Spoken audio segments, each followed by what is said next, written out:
For a big peel. Probably 2 weeks ago, if you asked if I was going to accept Bitcoin here, I'd be like, what? But now Bitcoin is the latest thing on the menu at Felino's in Shelburne.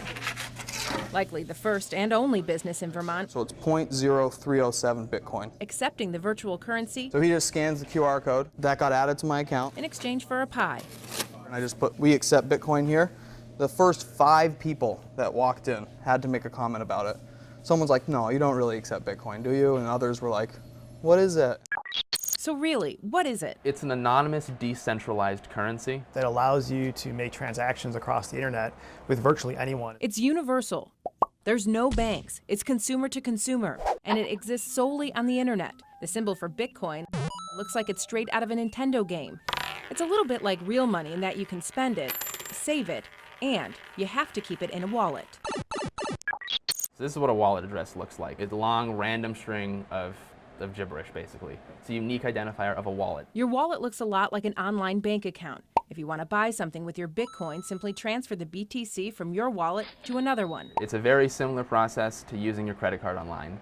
You add something to a proverbial cart and you check out and you pay with Bitcoins, just like you would a credit card. Its value lies in the math behind it. It's a series of checks and balances known as mining. Mining is the act of verifying transactions. Mining is done by your computer and some special hardware, solving advanced algorithms to verify transactions and to make sure Bitcoin isn't being double spent. But you don't need to mine to own. A simple Google search pulls up a long list of options. It's easy to buy in and put real cash behind your account.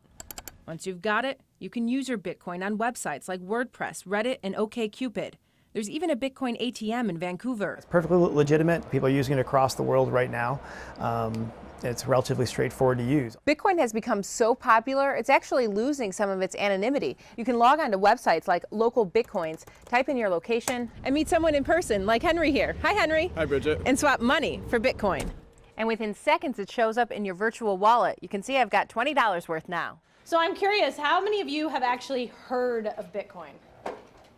Okay, about half of you. Although Allison Kingsley's students may have heard of it, Does anyone own Bitcoin? none of them actually own it.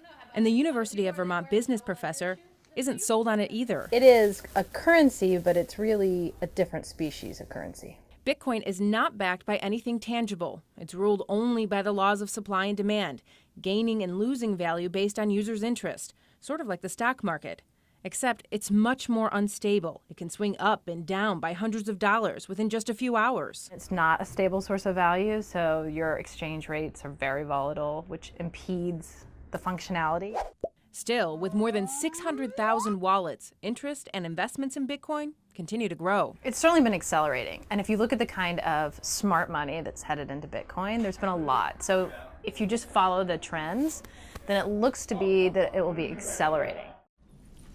Your Honor, this is Mr. Hammer before the court. This is Sid Hammer. What is your plea to the charge? No contest. A 20-year-old UVM student convicted after police found LSD and ecstasy in his campus apartment.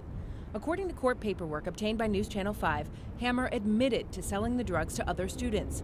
He told officers he bought them with Bitcoin, an anonymous, unregulated virtual currency on the deep web, or what's known as the darknet. I certainly had never heard of it, didn't know how to get onto it. And I think the average person probably is in the same boat. Hammer said he bought the drugs on Silk Road, a darknet website that only accepts Bitcoin. It was shut down last month by the FBI, but there are plenty of alternatives. There's a demand, and it's almost like when you watch the old mob stories, you see the top mob boss get knocked off, well, someone's going to rise and take over that area. Jonathan Rajewski is the director of the Leahy Center for Digital Investigation at Champlain College. He says it's happening everywhere. And he's not surprised darknet drugs are ending up in Vermont.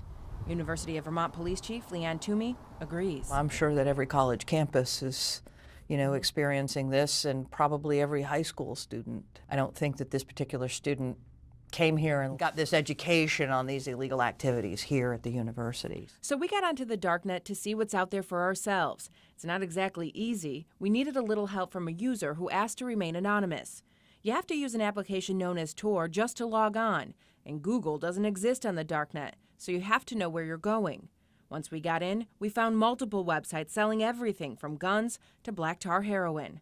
There's a pull-down menu that lists drugs by category. All you have to do is find what you're looking for, and the sellers pop up, complete with reviews, Add it to your cart, send over your Bitcoin, and wait for it to arrive in the mail. And just like any technology, you can use it for good or bad. And using a Bitcoin system to send and receive payment, you can try to obscure exactly who you are making the purchase.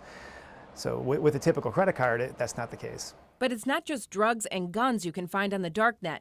Check this out. It's called Assassination Market. It's a crowdfunding website sort of like Kickstarter, only these users are predicting when someone like President Barack Obama or Ben Bernanke might die.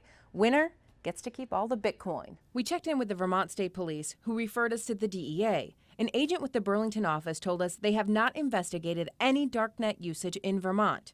WPTZ also contacted New York State Police and the FBI. Both agencies said they could not discuss ongoing investigation, even to say generally if they were investigating any darknet or Bitcoin-related cases. You know, we'll try to educate ourselves a little bit more, pay a little bit more attention, but, you know, the dark side of the net is called the dark side for a reason. It's pretty well hidden.